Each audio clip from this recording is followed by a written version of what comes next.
Plano mo bang umuwi sa probinsya at pasukin ang farming business? Dapat alam mo ang mga sumusunod na mga diskarte sa araw-araw na pagpapakain ng ating mga alaga. Sa pag-aalaga ng heritage chicken, mainam na hindi tayo aasa sa commercial feeds.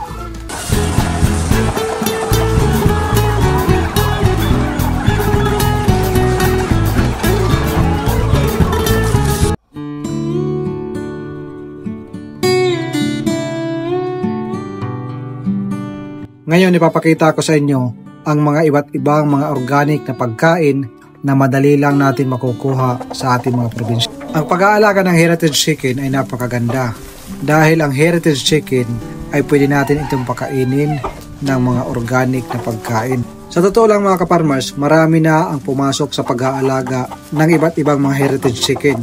Kaso nga lang kulang sa idea, kulang sa diskarte at kulang sa kaalaman. Kaya mas mainam kung meron tayong papasokin na alaga na gagawin nating negosyo, pag-aralan po natin ng mabuti kung ano yung ating mga diskarte, lalo na yung mga panahon na wala tayong pangbili ng feeds. Kasi hindi naman sa lahat ng panahon ay mayroon tayong pera. Mayroong mga pagkakataon na nauubusan tayo ng budget. Kaya ko lang naman ito binabahagi para hindi mangyari sa inyo ang mga nangyari sa iba na ang nangyari ay nalugi dahil umaasa lang sa commercial feeds. Dahil alam nyo naman na pagdating sa commercial feeds, napakamahal na ngayon.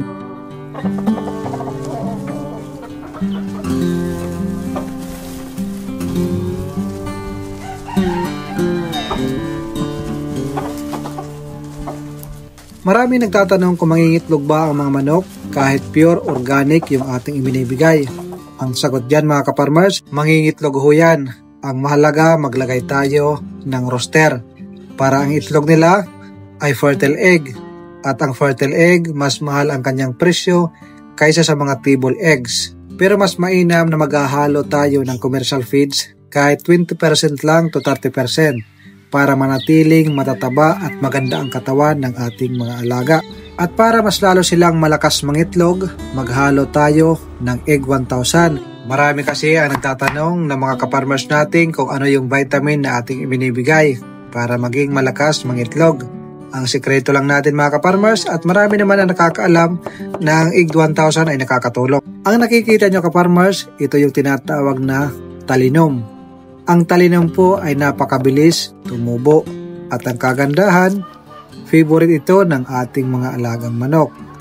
Haluan lang ito natin ng commercial feeds at ready na ito ibigay sa ating mga alaga. At ang inyong nakikita ngayon, pinaghalo-halo na azula, papaya na siyang ating ibibigay sa ating mga alaga sa ngayon. Sa ganitong paraan, napakalaking tipid para tayo ay makasurvive at mas lalong lumaki ang ating potential income. Kaya ako ina-advise sa ating mga kaparmers na magtanim ng maraming gulay at maraming prutas na pwede natin ibigay sa ating mga alaga. Kasi pwede natin makonsume yan. Kung hindi man natin kaya, pwede natin ibigay sa ating mga alaga. Sa ganyang paraan, malaki ang ating natitipid sa araw-araw na patuka sa ating mga alagang heritage chicken. Sa videos na ito ay hindi natin maipapakita lahat ng mga organic na ating ibinibigay. Imagine nyo na lang mga kaparmers na lahat ng talbos na pwede nating gulayin o kinakain ng mga ibon ay pwede natin i-harvest at ibigay sa ating mga heritage chicken at kaya nilang kainin yan. At lahat din ng mga ginugulay natin ay kaya din kainin ng ating mga alagang heritage chicken. Kaya kung madiskarte ka lang sa pag-aalaga ng heritage chicken at paghahanap ng mga organic na patuka, siguradong lamang ka dito. Ang inyong mga nakikita ng mga leaves na ating ibinibigay, ito yung kangkong, talbos ng kamote at iba pa na pwede natin gulayin ng mga talbos. Lahat yan ay pwedeng ipatuka sa ating mga alaga. Maging ang maramais na favorite ng ating mga alagang kambing ay pwede rin ipakain o shredder at haluan ng feeds para ibigay sa ating mga alagang heritage chicken.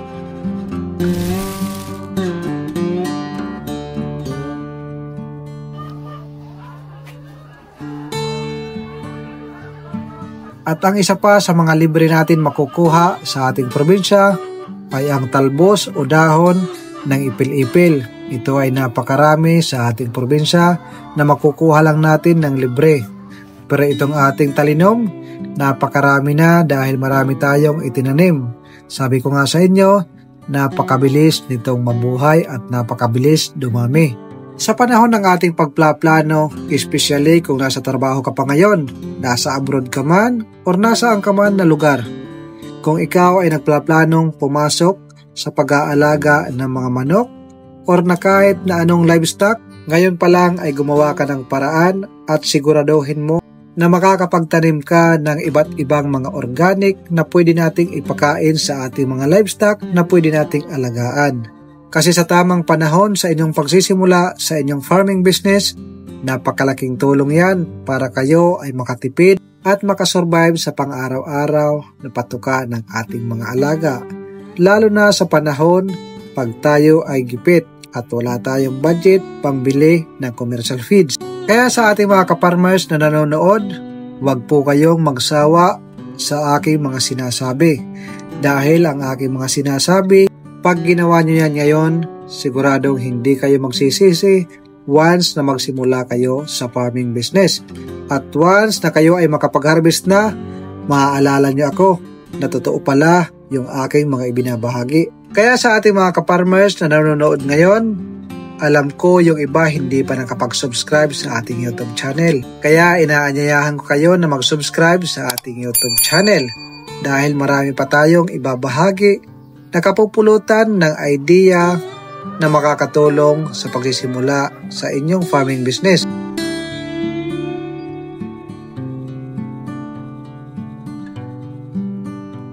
Makikita nyo naman kung gaano sila katakaw kumain ng mga organic na patuka.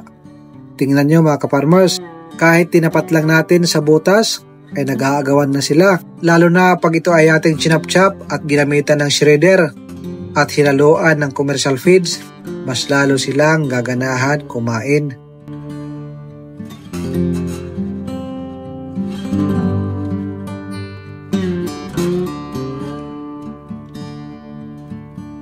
Sa pagsisimula sa pag-aalaga ng heritage chicken, kailangan doble sipag ho tayo.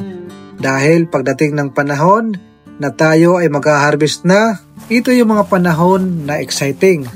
Kasi kung gaano ka-organic yung ibinigay natin na patuka sa ating mga alaga, ganun din ang kulay at thickness ng mga itlog na ibibigay sa atin. Pero kahit nagbibigay tayo ng mga organic, hindi matatawag na pure organic yung mga itlog na ating product. Ito po ay semi-organic lang kasi nagbibigay tayo ng 20% o 30% na commercial feeds at lalo na nagbibigay tayo ng vitamins. Kahit pure organic at nagbibigay pa rin tayo ng vitamins, hindi yan matatawag na organic yung ating mga itlog. Sa pag-aalaga ng heritage chicken, nakakapagod pero nakaka-enjoy. Sabi nga ng iba, masarap kasama yung ating mga alaga kasi nakakatanggal ng stress. Nakakatanggal ng stress pag nakikita natin na maganda ang production at nagbunga yung ating pinagsikapan. Kaya payo ko sa inyo mga kaparmers, kung kayo ay nagsisimula pa lang ngayon at nagplaplano, tuloy-tuloy lang. Maaabot din natin kung ano ang naabot ng ibang mga kaparmers na naging successful sila. Kung kaya nila, kaya din natin yan mga kaparmers. Paano mga kaparmers? Hanggang dito na lang. Sana ay na-inspire ho kayo at mas lalo kayong ganahan sa pagsisimula sa farming business. Kaway-kaway sa inyong lahat. God bless and God bless sa inyong pamilya.